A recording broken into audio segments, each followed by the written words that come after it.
नमस्कार दोस्तों, आज हम बात करते हैं एक ऐसे विषय पे जो बहुत ही गंभीर है। देहरादून के जो मैटरनिटी होम्स हैं, डिलीवरी सेंटर्स हैं, उनमें क्यों अब 99% जो डिलीवरीज हैं वो सिजेरियन हो रही हैं, ऑपरेशन के द्वारा हो रही हैं।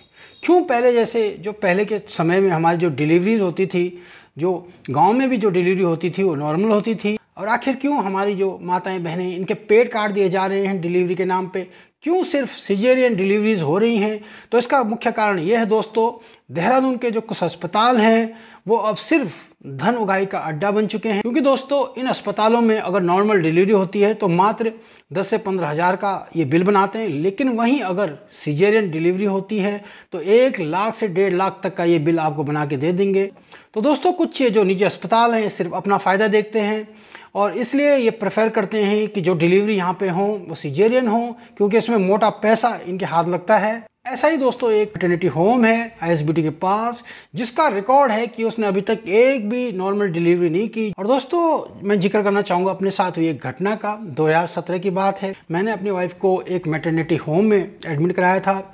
डिलीवरी का जब उसका समय था तो हम उनको तुरंत पास वाले एक मैटरनिटी होम में ले गए। यहाँ पे दोस्तों डॉक्टर ने कुछ टेस्ट किए और उन्हें तुरंत मुझे आकर बोला कि आपके बच्चे को बहुत खतरा है। तरह तरह की उन्होंने टर्म्स बताई, मेडिकल टर्म्स बताई कि ये है वो है, और अगर ये तुरंत इनकी सिजेरियन डिलीवरी नहीं हुई तो बच्चे को और माँ को काफ़ी खतरा हो सकता है। ऐसा उन्होंने माहौल क्रिएट किया और अच्छा खासा लेबर पेन हो रहा था मेरी वाइफ को, लेकिन फिर भी वो नहीं माने। उसके बाद उन्होंने एक प्रेशर बनाया, मेंटल प्रेशर बनाया कि आप अगर सिजेरियन नहीं करते हो तो आप इस पे लिख के दे दीजिए। उसके बाद दोस्तों ऑपरेशन के द्वारा ये डिलीवरी हुई। और दोस्तों जब मैं रात को वहाँ हॉस्पिटल में रहा तो पास में जो डॉक्टर्स थे, जिनका ऑनर थे उस मैटरनिटी होम के, उनका घर पास ही में था। और रात को 1:30 से 2 बजे वहाँ पे बहुत तेज तेज जो गाने डीजे होते हैं उसकी आवाज़ें आ रही थी, और बहुत काफ़ी कम से कम 4 बजे तक ये लगातार ये पार्टी जो भी चल रहा था वहाँ पे दौर चलता रहा, जिसकी वजह से मुझे रात को नींद भी नहीं आई थी ठीक से। उसके बाद जब सुबह हुई तो एक नर्स आई, तो जब मैंने उनसे पूछा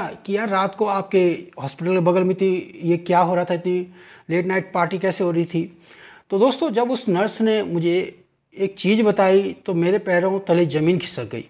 और वो चीज़ थी दोस्तों कि वो पार्टी जो डॉक्टर्स थे, उस हॉस्पिटल के ऑनर थे, वो इसलिए वो पार्टी कर रहे थे क्योंकि उन्होंने 50 सिजेरियन डिलीवरी कर ली थी मात्र 3 महीने में।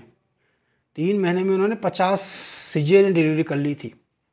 अब देखिए दोस्तों, सिजेरियन डिलीवरी होने पे वो लोग पार्टी कर रहे थे। इस चीज़ की पार्टी होनी चाहिए कि हमने नॉर्मल डिलीवरी कितनी की, वो कर रहे थे कि हमने कितनी सिजेरियन डिलीवरी की, कितना हमारे पास पैसा आया। तो दोस्तों मेरा एक छोटा सा एक्सपीरियंस था जो बहुत ख़राब था, इसलिए मैं आपको बताना चाह रहा हूँ कि देहरादून के जो ऐसे अस्पताल हैं, हम सबकी बात नहीं करते, कुछ अस्पताल बहुत अच्छे हैं, इसलिए दोस्तों हमें सावधान रहने की ज़रूरत है। ऐसे अस्पताल में कभी ना जाएं जिसका रिकॉर्ड ख़राब हो, जिसका सिजेरियन का ज़्यादा रिकॉर्ड हो।